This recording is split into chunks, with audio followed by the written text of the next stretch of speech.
How did I get involved with Camp Jam? Through my really good friend Jeff Carlisi. I first became familiar with Camp Jam thanks to Jeff and his good buddy Dan Lipson. So, man, I think I've done I think this was my fourth or fifth master class. I love the Camp Jam company in general and its whole purpose. I love the way it works with kids and music during the summertime, during the school year. It is a perfect vehicle for kids to be introduced to playing with bands, to learn how to properly put a band together, to learn how to utilize their instrument and as they are learning in a band, and to get instruction on their own with their instrument. I think they will walk away after a week at Camp Jam with so much knowledge and so much of a blueprint of where to go with their own learning and their own sort of direction that they'll develop with time. It's a great program. My influences as a child, when I first started playing, I started playing when I was 11 years old. I was into Jimi Hendrix, of course. Everybody was into Hendrix. I was into Jimmy Page.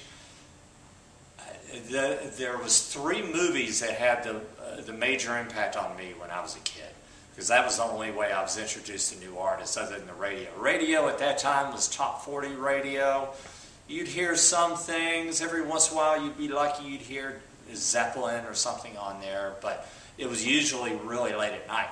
So in the town where I grew up, where bands never really came through, I saw the movie Woodstock. First I saw Monterey Pop Festival. That was a great movie. Woodstock, and then Concert for Bangladesh. Those 3 movies introduced me to everybody, almost everybody, that became a big influence on me for the rest of my life. And then from there I'd see some amazing concerts that I still remember to this day as if I saw the show yesterday. ZZ Top, Led Zeppelin, The Who, Eric Clapton was amazing. The Rolling Stones, I've seen the Rolling Stones a handful of times now, but back in those days they were amazing. What did I think of today's master class? Everyone is different. I take a different approach with each one personally. Today I sort of winged it a little more today because I noticed that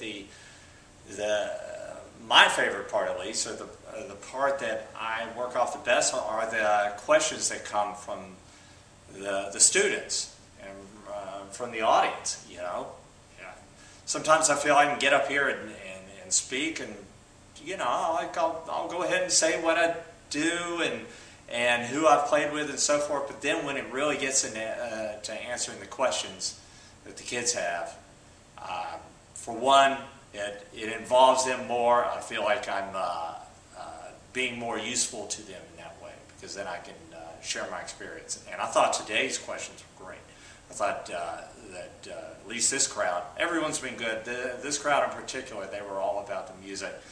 Yeah, sometimes you'll get the wackiest questions about, who's the biggest artist you have ever met, Yeah, which is great. And I tell you, man, I'm every bit as much a fan of people that I grew up admiring to this day. And when I meet them, some of them melt. Like I met Jeff Beck one time, and I just sort of I choked. Other guys I can talk to without any problem at all. Jeff Beck, sorry, I choked. What advice would I give parents to these kids who are aspiring musicians?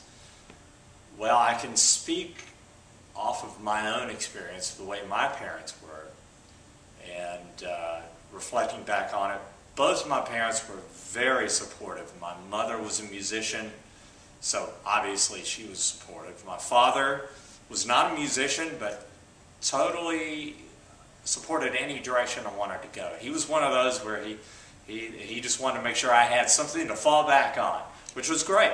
So made sure I had an education. That's one thing I always try to bring out to every kid that's an aspiring musician is that the best musicians I've ever met are also the most highly educated. They seem to draw the most experience, I think, from their education. That does not necessarily mean from music education either. That could be from literature. There are so many different sources that musicians draw from to become great musicians. So I always try to bring that out. But the second thing, my parents supported me through thick and thin. They never tried to deter my path whatsoever. And I could not have asked for anything more than that.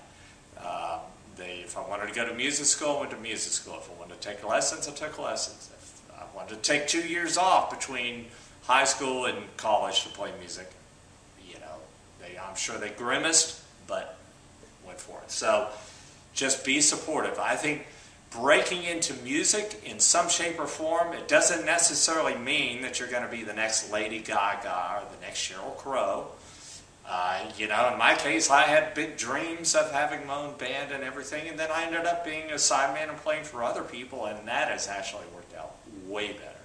It could be that, or it could be playing in the studio, it could be teaching, it could be all sorts of ways that you can do music. It could be writing music for TV or for commercials or whatever. There are so many ways that you end up making a living at music that, to me, it is no different than pursuing any other career. If I have any just random thoughts, one of the things that I've learned about being a musician is that it is so much about getting along. It's about when you're playing with a band. You can be an artist. I've worked with so many different personalities, and I'm sure everybody has their opinions of me. But the main thing that we all try to do is to be. When you're on a bus with somebody for weeks on end, you guys got to like each other. It becomes a family. So I always say. Don't be a jerk.